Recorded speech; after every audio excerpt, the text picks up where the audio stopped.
Bienvenue dans Politique Première, l'émission qui vous est proposée par les rédactions des Outre-mer Première et de François. Pour cette 4e édition, nous avons invité François Bayrou. Bonjour François Bayrou. Vous êtes le candidat du MoDem à l'élection présidentielle et je vais en quelques mots vous dire comment ça va se dérouler. 26 minutes durant lesquelles vous serez interrogé par 3 de nos confrères des stations régionales, mais aussi par Laurence. Bonjour. Bonjour Laurence. Laurence Théatin, qui est journaliste au service politique de la rédaction parisienne. Alors avant d'entrer dans le vif du sujet et d'aller à Wallis et Futuna, je sais que vous allez dans quelques temps en Martinique, en Guadeloupe et en Guyane. Quel message particulier avez-vous envie de délivrer à ces hommes et à ces femmes ? Je ne suis pas sûr que je veuille message particulier, parce que je pense qu'au contraire, l'outre-mer doit être au cœur du projet politique qu'on porte à l'élection présidentielle, qu'il faut avoir une longue familiarité ou une longue fréquentation de l'outre-mer pour pouvoir leur parler de manière valable, parce qu'autrement, les électeurs ont l'impression qu'on ne vient les voir que pour les élections, et que c'est toujours les mêmes choses. Voilà. Pour ces citoyens. Et donc, pour moi, en tout cas, je veux leur m'adresser à eux en tant que Français, et comme ultramarins, parler du destin, de l'avenir qui est le leur. Qu'est-ce qu'il faut chercher et qu'est-ce qu'on peut faire pour le trouver. Et donc, c'est de leur vie que je veux parler, et c'est avec eux que je veux en parler. Je ferai 2 voyages, un aux Antilles et l'autre dans l'océan Indien. Dans l'océan Indien. Ah ben, on va parler du 3e océan, on va rejoindre le Pacifique sans bouger de votre chaise, vous avez vu, c'est bien ici. Hein. On voyage à peu de frais, si j'ose dire. On va aller à Wallis et Futuna rejoindre Lafaela Liyufao, qui va vous poser une question. Bonjour. Parmi les forces françaises engagées en Afghanistan, on compte de nombreux soldats ultramarins et singulièrement des jeunes de Wallis et Futuna. Selon vous, doit-on quitter l'Afghanistan? Si oui, quand et comment? Voilà une question simple. Faut-il quitter l'Afghanistan? Oui. On va le quitter. Un plan a été dressé pour que ça ne soit pas une retraite, que ce soit en ordre, qu'autant que possible on laisse l'Afghanistan le plus équilibré possible, et on sait que ce n'est pas simple, entre les mains de forces afghanes organisées, ou en tout cas plus ou moins organisées, parce que s'en aller en laissant la victoire à ceux qu'on était venus combattre, ça serait un drame, pas seulement pour l'Afghanistan, ce serait un drame pour toute la région, et probablement un drame pour le monde. Je veux vous rappeler que c'est une des plaques tournantes de la drogue dans le monde. Il y a des trafics extrêmement divers, il y a de la corruption, toutes ces choses-là. Je pense que le temps nécessaire pour le faire, c'est-à-dire une année, quelque chose de cet ordre, doit être respecté. Alors, François Bayrou, qu'il soit réunionnais, polynésien, antillais, les soldats d'outre-mer représentent environ 20% du contingent français en Afghanistan. Faut-il s'inquiéter que l'armée devienne un débouché aussi important pour ces jeunes? C'est une chance pour eux, d'abord. Parce que... Une chance, c'est peut-être pas la seule chance. Oui, voilà. Et c'est ça qui est un peu dommage. Non, pour l'instant... Une solution de repli. Pour un grand nombre d'entre eux qui en sont fiers, il ne faut pas en parler de manière méprisante. Ah non, pas du tout. Ils en sont fiers, ils acquièrent là des compétences et des savoir-faire qu'ils n'acquéraient pas autrement. Le SMA notamment. Et le fait qu'il y ait un nombre important de jeunes issus de l'outre-mer... Une proportion plus grande que par rapport à la population. Pour moi, ça n'est pas un mal. C'est quelque chose qui montre la profonde unité qui existe. Simplement, il ne faut pas que ce soit le seul débouché disponible.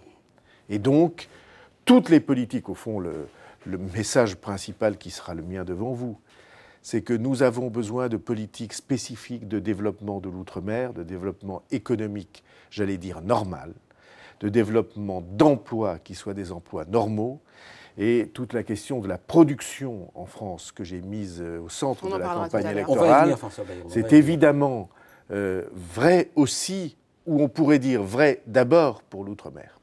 Alors, ce chômage qui est d'environ 20% minimum, minimum, on parle de la Guadeloupe, est-ce que selon vous, ce sont les conséquences de la crise ou est-ce que c'est un mal plus profond? Vous savez que l'Union européenne parle de handicap structurel. Oui.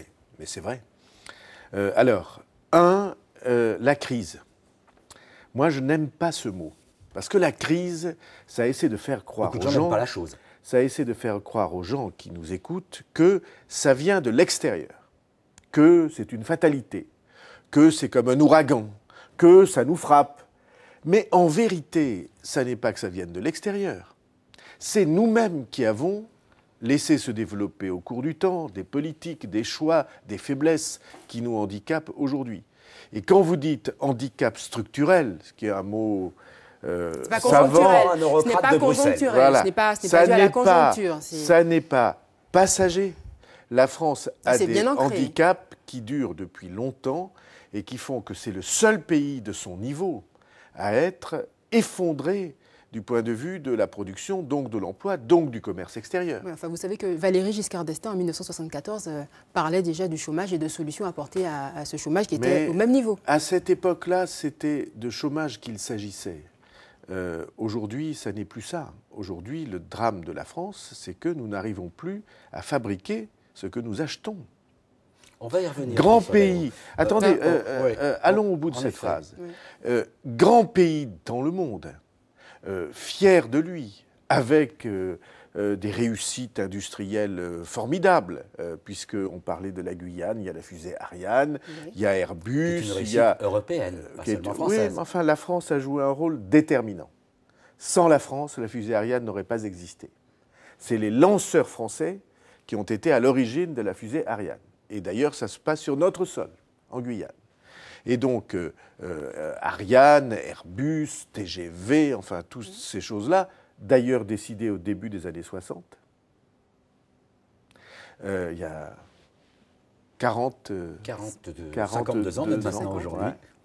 Ouais. Et donc, toutes ces réussites-là, aujourd'hui, elles n'ont pas trouvé de relais. Alors, quelles solutions vous proposez pour, ce sont des notamment solutions, pour le chômage. ce sont des solutions nationales. Vous ne résoudrez pas le problème du chômage si nous ne rebâtissons pas des productions.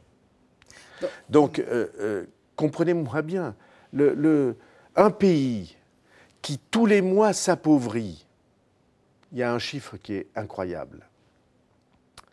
Toute l'Union européenne a un déficit du commerce extérieur de 7 milliards. Toute l'Union. En France, c'est notre déficit en un mois. Alors, nous faisons en France, nous creusons tous les mois l'équivalent de la perte de l'Union européenne en une année. Vous vous rendez compte de ce que ça veut dire ? Message, François Bayrou, mais tout de même, la question était précise. S'il y a quelque chose de structurel dans le chômage des jeunes outre-mer, quelle réponse structurelle y apportez-vous ? Si tant est qu'il y ait une réponse spécifique. Structurelle, il faut lancer des productions spécifiques à l'outre-mer. D'accord, et c'est pourquoi je suis... Non, ne soyez pas impatiente. Et c'est pourquoi moi je suis pour une politique de zone franche globale qui, outre-mer, ces mots ont été prononcés il y a des années. Oui. Il y a déjà des zones franches. Jamais réalisées. Zone franche globale.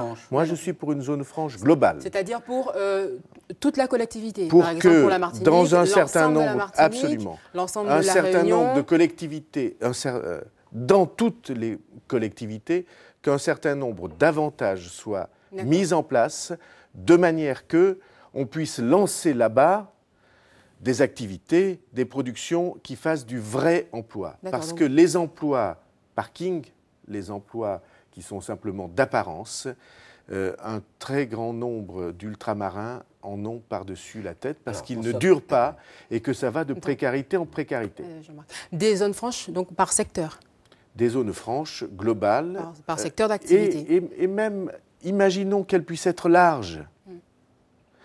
Parce que vous savez bien que dans la zone, soit dans la zone des Antilles, soit dans la zone de l'océan Indien, soit dans d'autres zones, vous voyez bien qu'il y a des disparités très importantes et des concurrences qui sont au détriment de la France et très artificielles. Donc moi je pense qu'au lieu d'aide artificielle, il vaut mieux développer l'activité naturelle. D'accord. Alors juste une question. Par exemple, tiens, je vais citer un exemple. C'est quand même un crève-cœur qu'on n'arrive pas à bâtir une politique de production d'énergie durable, alternative non polluantes, renouvelables, dans des régions du monde dans lesquelles vous avez du soleil, de la biomasse, de la production, du vent, il y a tous les éléments pour en faire un lieu où l'énergie pourrait être accessible, de bonne qualité et pas chère. Et qu'est-ce qu'on fait? Blabla, on parle. Justement, est-ce que sur le photovoltaïque, par exemple, est-ce que vous rétablissez la défiscalisation?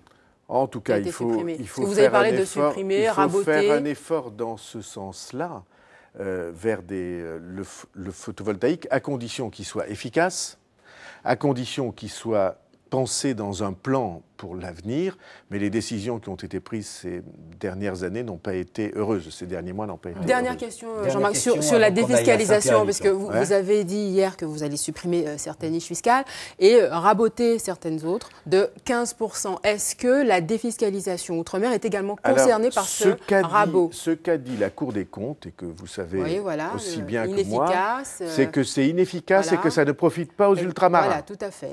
Moins de 40%. Voilà.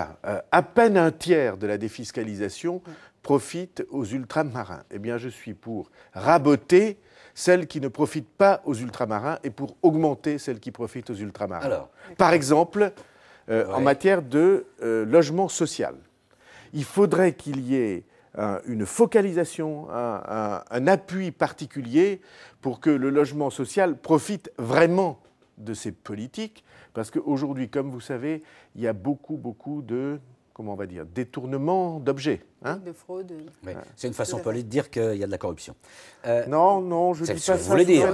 Non, je n'ai pas dit ça. Je n'ai pas dit ça. Je ne dis pas qu'il n'y en a pas. Entendez-moi bien. Mais c'est pas ce que je voulais dire. Je veux dire qu'il y avait des cabinets. Je veux dire qu'il y a du détournement. Au lieu de servir aux ultramarins, la défiscalisation sert à ceux qui l'utilisent. D'accord. Au lieu d'en servir, de servir aux familles et aux citoyens, elle sert à ceux qui en profitent. Alors, là, ça ne va pas. François Bayrou, on a pris un petit peu de retard, mais ce n'est pas très grave. On va rejoindre Claire Arosamena, qui est journaliste à Saint-Pierre-et-Miquelon. Monsieur Bayrou, les dernières statistiques de l'INSEE sont inquiétantes. L'archipel de Saint-Pierre-et-Miquelon se dépeuple. Ici, après le baccalauréat, les jeunes partent poursuivre leurs études, soit en métropole, soit au Canada. Hélas, faute d'emploi sûr, ils sont très peu nombreux à revenir au pays une fois le diplôme en poche. Comment, monsieur Bayrou, pourriez-vous inverser cette tendance ? Alors, François Bayrou. Activité sur place, c'est toujours la même idée. Je suis persuadé qu'un grand nombre de ces étudiants a envie. D'abord, après une expérience, soit sur le continent américain, soit sur le continent européen, soit en France métropolitaine, ils ont envie de revenir chez eux. Simplement, il n'y a rien à faire, il n'y a pas d'activité ou pas assez d'activité pour eux. Or, deuxième idée que je voulais défendre devant vous, dans Outre-mer, le mot important pour l'avenir, ça va être mer. C'est-à-dire que il y a des sources d'activités économiques dans la mer qui, pour l'instant, ne sont pas développées ou pas développées assez. Et la crise à Saint-Pierre-et-Miquelon le montre surabondamment. Et vous savez que je défends l'idée que, pour la France métropolitaine et d'outre-mer, il faut bâtir des stratégies de long terme. Je reprends l'exemple que je défendais devant vous. Ces réussites exceptionnelles, elles ont été décidées il y a 50 ans. Aujourd'hui, que décidons-nous pour les années qui viennent? Qu'est-ce qu'on a arrêté comme grande direction? Le général de Gaulle disait, eh bien, on va avoir une politique pour l'aéronautique, une politique pour l'espace, on va avoir une politique pour le train, et ça faisait de grandes politiques pour le pays. Et puis le nucléaire vous dites que Saint-Pierre-et-Miquelon, dans 50 ans, on y arrivera. Non, ne vous moquez pas parce que... Je ne me moque pas, pas du tout. Pour eux, c'est une question extrêmement grave. C'est urgent, Est-ce que la France a une politique pour la mer et que celui qui va vous raconter qu'on va arranger ça en 8 jours vous mentira? Moi, je ne mens pas à mes concitoyens. Non. Je pense qu'on peut, en quelques années, dire voilà le cap que nous allons suivre, voilà le rôle que dans une politique de tout le pays pour la mer va jouer l'archipel de Saint-Pierre-et-Miquelon, vont jouer les Antilles, vont jouer la Polynésie, et Dieu sait qu'en Polynésie, il y a des ressources très importante. En tout cas, il nous faut une stratégie nationale pour la mer que nous n'avons pas aujourd'hui. Et peut-être y a-t-il d'autres richesses à Saint-Pierre-et-Miquelon que moi je ne connais pas ou maîtrise pas, mais en tout cas, c'est dans l'activité réelle qu'on trouvera. L'idée qu'il y a quelque part, ou il y aurait de nouveau quelque part, un carnet de chèques ouvert pour cette idée est une idée fausse. D'accord. Alors, le produit français, donc, vous dites la mer. Outre la mer, que produit-on outre-mer, pas seulement à Saint-Pierre-et-Miquelon, mais dans les autres... Nous avons parlé de l'énergie. Oui, tout à l'heure, effectivement. C'est une chose très importante.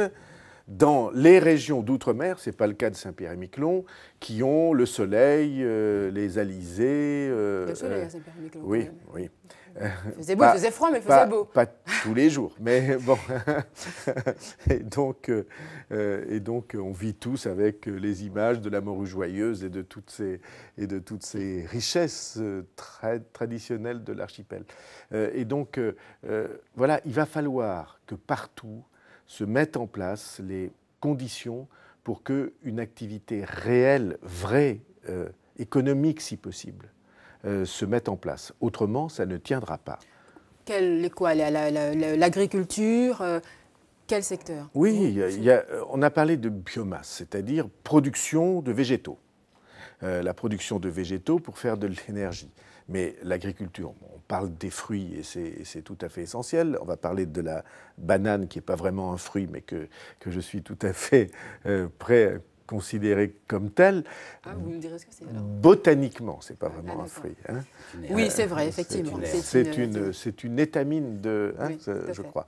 Bon, et donc, en tout cas, c'est considéré comme un fruit par les consommateurs. On le mange. Et ça mérite de l'être. Et donc, oui, il y a soutien. Vous avez tout à l'heure évoqué la question, ou nous allons évoquer la question, qui est de savoir sous quelle forme l'Europe peut donner une place particulière tout à l'heure aux productions de l'outre-mer. Mais vous voyez mon idée. Il y a un problème de compétitivité.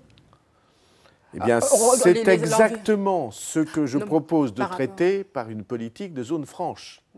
La compétitivité, qu'est-ce que c'est? C'est à production égale, vous avez d'un côté plus de charges que de l'autre. Oui, et les zones franches, ça vise à baisser les charges. Et l'État doit être là pour essayer de compenser autant que possible. Assez baisser les charges par rapport à des pays comme Haïti, comme le Venezuela, comme la Jamaïque, comme l'Afrique du Sud, je ne sais pas si vous êtes allé à Haïti. Oui, en l'occurrence, oui. Moi, j'étais il y a encore quelques semaines en Haïti. Si vous trouvez que c'est la prospérité économique en Haïti... C'est sûr qu'Haïti... loin de là. Ce que je veux dire, c'est qu'est-ce qu'il y a un moment où les charges baissées par les zones franches suffiront à rendre nos îles concurrentielles? Au moins, essayons. Hein, parce que pour l'instant, on n'essaie pas. Bon.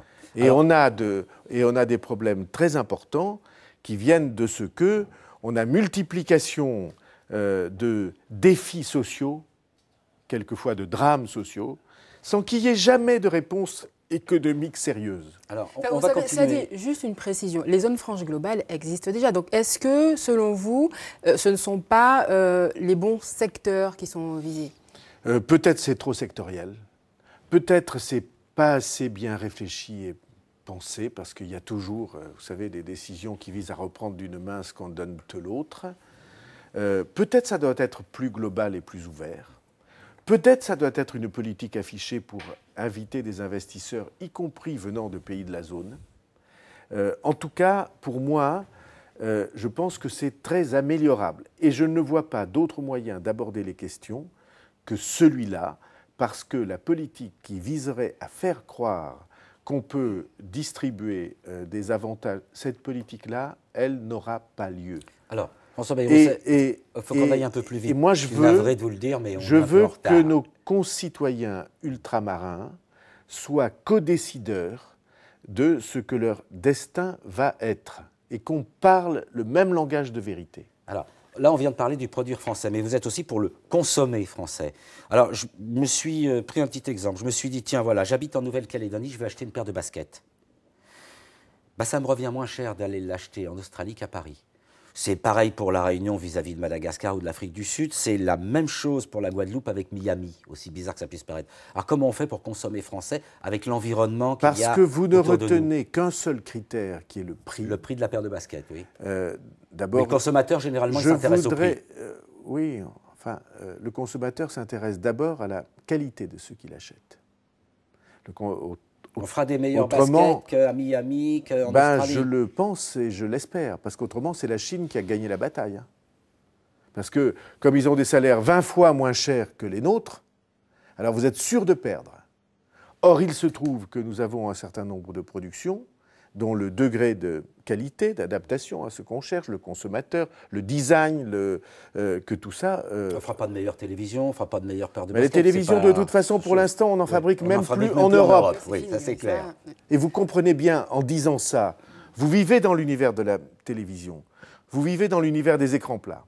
Tout le monde a dans sa poche un téléphone portable, un iPhone, dans son sac un iPad. Ouais. C'est des écrans plats. Nous ne fabriquons plus un seul écran plat en Europe. Vous comprenez que ça ne va pas?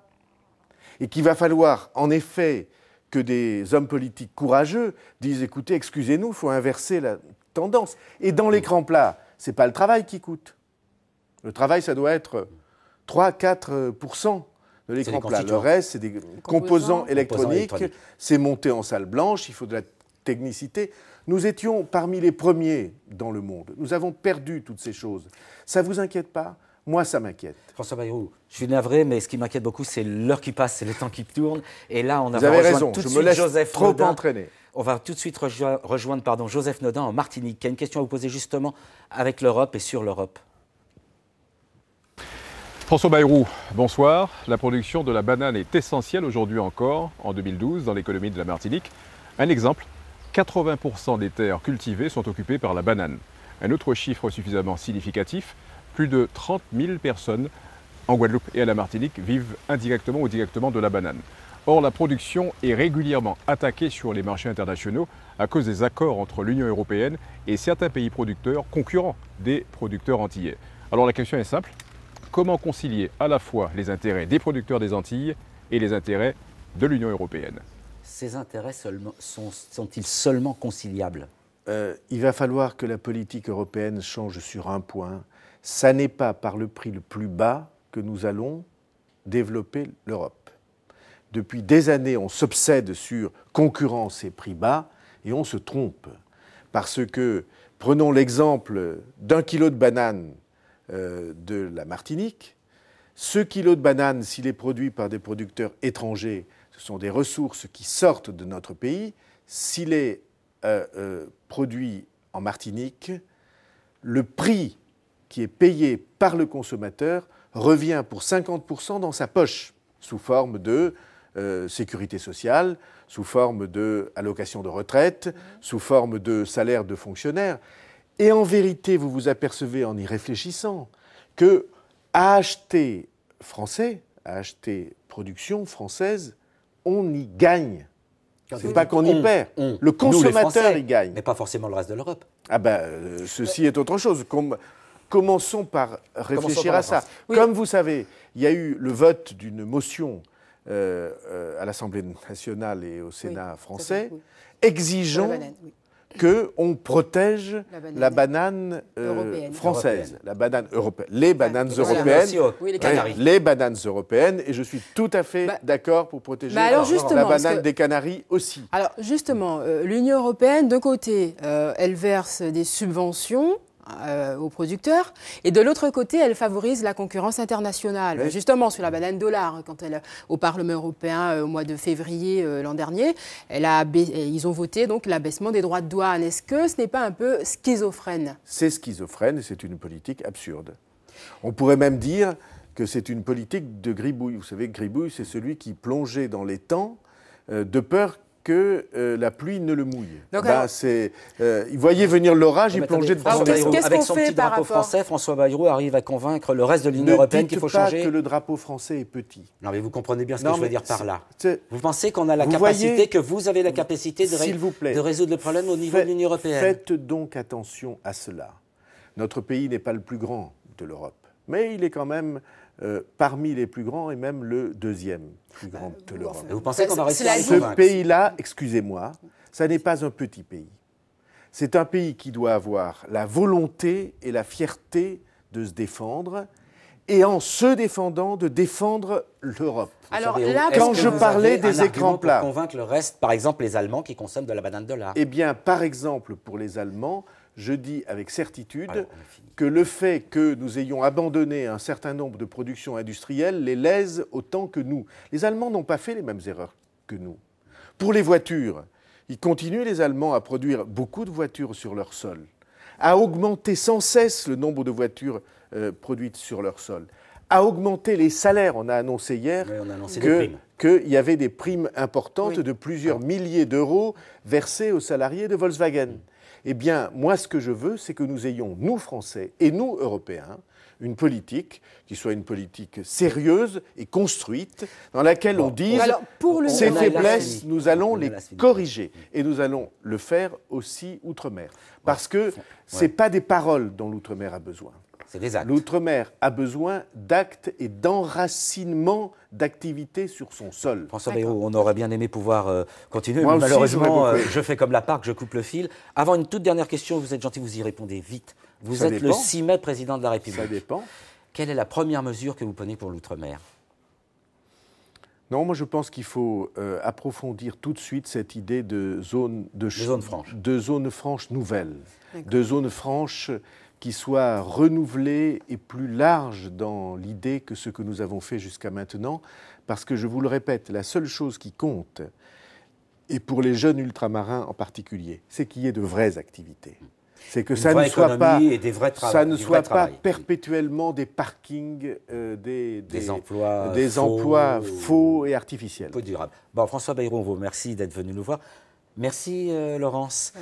Nous, on se retrouve dans pas longtemps avec Nicolas Sarkozy, dans une petite semaine. François Bayrou, bonne route et à bientôt. Merci à vous. Au revoir.